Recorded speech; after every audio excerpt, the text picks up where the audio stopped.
Bonjour à toutes, bonjour à tous et bienvenue ici dans cet amphithéâtre de l'université l'UT3 Paul Sabatier à Toulouse pour cette journée exceptionnelle Sciences et Climat. C'est la première étape, vous le savez, des forums Le Monde Nouveau organisé par le groupe La Dépêche du Midi. On va toute la journée décliner toutes ces questions autour de la science et du climat. 4 thématiques, 4 tables rondes, 2 ce matin, 2 cet après-midi. On va vous détailler tout ça dans un instant. On est ravis aussi de vous savoir chez vous, puisque cette journée est également retransmise, vous le savez, tout au long de la journée, en direct sur les différents supports de la Dépêche du Midi, sur la page Facebook, sur le site internet, sur Le Monde Nouveau.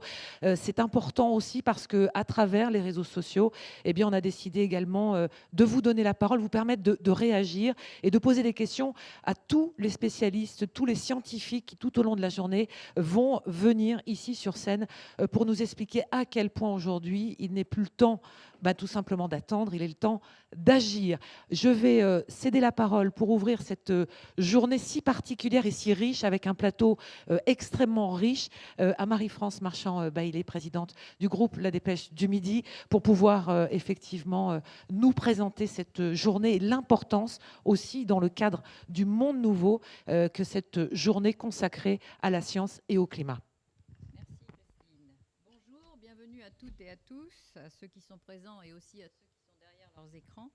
Et merci d'être avec nous aujourd'hui pour cette première journée thématique du Monde Nouveau à Toulouse.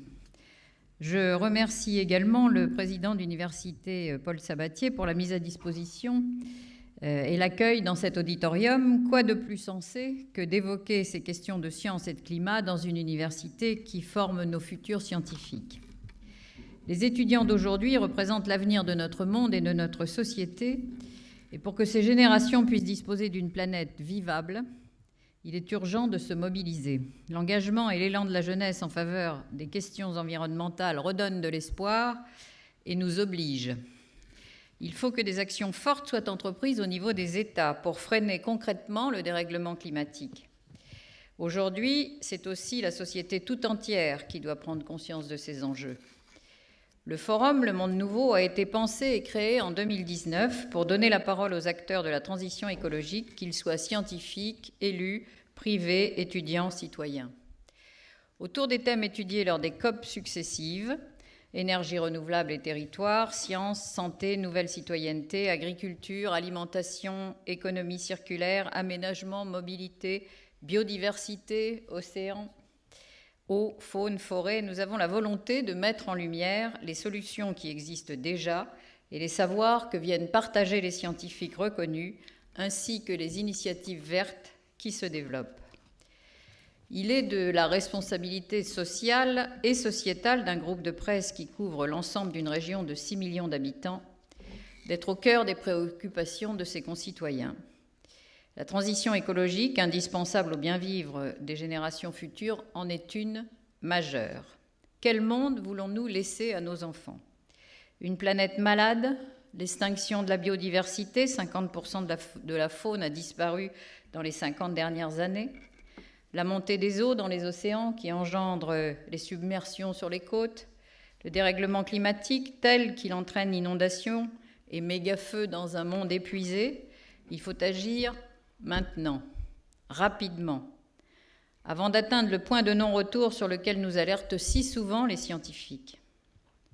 Les sciences et leurs avancées feront partie des solutions pour la préservation de notre environnement. Il est primordial que les scientifiques soient écoutés et suivis dans leurs recommandations.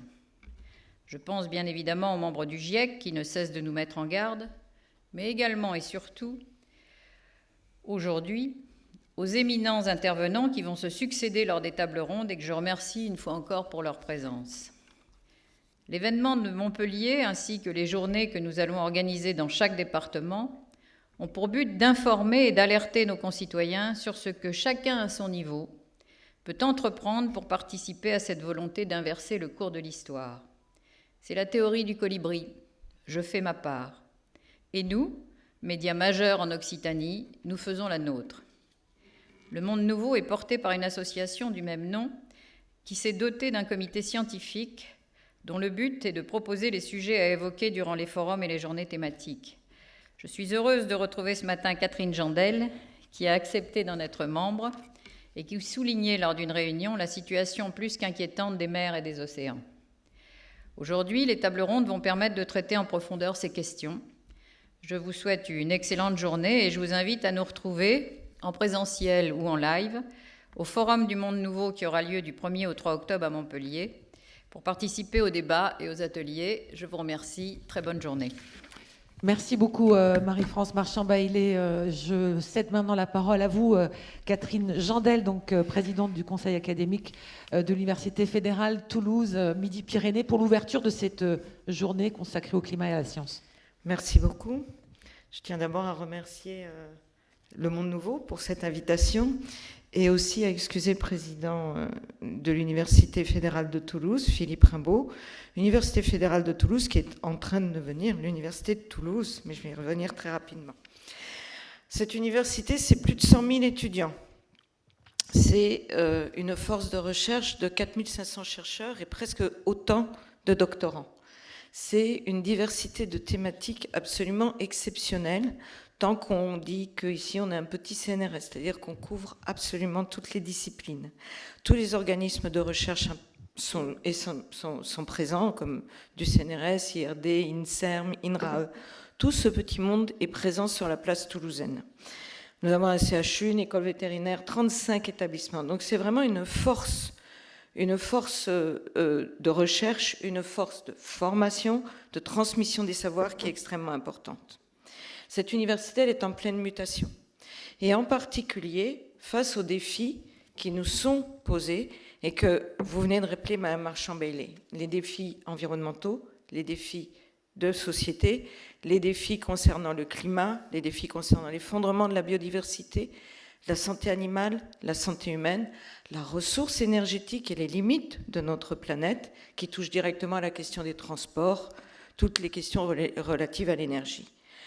On doit faire face à tout ça et on a pris conscience, tous collectivement au sein de l'université, qu'on ne pouvait plus le faire de façon totalement en silo, disciplinaire, mais qu'il était temps de construire une université où l'interscience, la transdisciplinarité est de plus en plus forte pour attaquer collectivement des questions de société qui concernent à la fois, évidemment, les comportements humains, la façon dont toutes ces transitions et toutes ces injonctions que nous met maintenant le milieu, l'environnement naturel, il nous met au pied du mur, comment les scientifiques aident à construire des solutions en se mettant tous ensemble. On ne peut plus raisonner sur la question de l'énergie sans tenir compte des gens qui prennent les transports ou qui ont besoin d'un véhicule.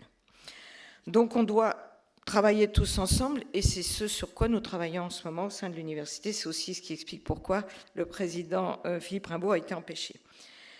Et dans tout ce contexte, nous sommes extrêmement sensibles aux liens avec la société et aux débats contradictoires. Et en particulier, ce qui va être aujourd'hui le thème du Monde Nouveau, c'est-à-dire à la fois des tables rondes qui permettent de donner un éclairage, celui dit des scientifiques qui sont des sachants, mais en fait, j'aime pas du tout cette expression et on ne l'aime pas, mais plutôt comment on construit collectivement un nouveau message, une nouvelle société, une nouvelle ambition. Et donc, ça ne peut pas se faire sans interaction aussi avec les étudiants qui sont présents ici et ceux qui sont derrière leur écran, comme vous l'avez souligné. Donc, je suis extrêmement contente que nous fassions partie de cette journée du Monde Nouveau. Nous allons donner notre maximum en tant que chercheurs et chercheuses et représentants aussi de la société civile pour animer les débats et qui, j'espère, seront très fructueux. Et encore une fois, merci pour votre invitation. Merci à vous, Catherine Jandel. On va vous retrouver dans un instant sur la première table ronde qui va être consacrée à ce que vous venez d'évoquer, c'est-à-dire comment la science aide à la décision, qu'elle soit politique ou qu'elle soit dans le domaine industriel du monde de l'entreprise, finalement, parce que tout le monde doit être effectivement embarqué dans cette question. Je signale également qu'ensuite, il y aura ce qu'on appelle des séquences inspirantes, c'est-à-dire du concret. Comment certaines ont décidé de mettre en application ou d'essayer de faire bouger les lignes. Donc, ce sont des séquences qui vont ponctuer les différentes tables rondes. La deuxième table ronde de cette matinée sera consacrée à la gestion de l'eau, ce défi des ressources de l'eau dans nos régions, mais dans le monde aussi. Et puis cet après-midi, autre table ronde consacrée aux conséquences des fake news, ces fausses informations qui gravitent autour des questions climatiques. Donc ça sera la troisième table ronde, et la dernière sur comment co-construire, comment faire des climacteurs aujourd'hui, des citoyens qui nous entourent, des plus jeunes aux plus âgés. On va se retrouver dans un instant, on va suivre le timing qui est prévu, donc 9h15, la première table ronde.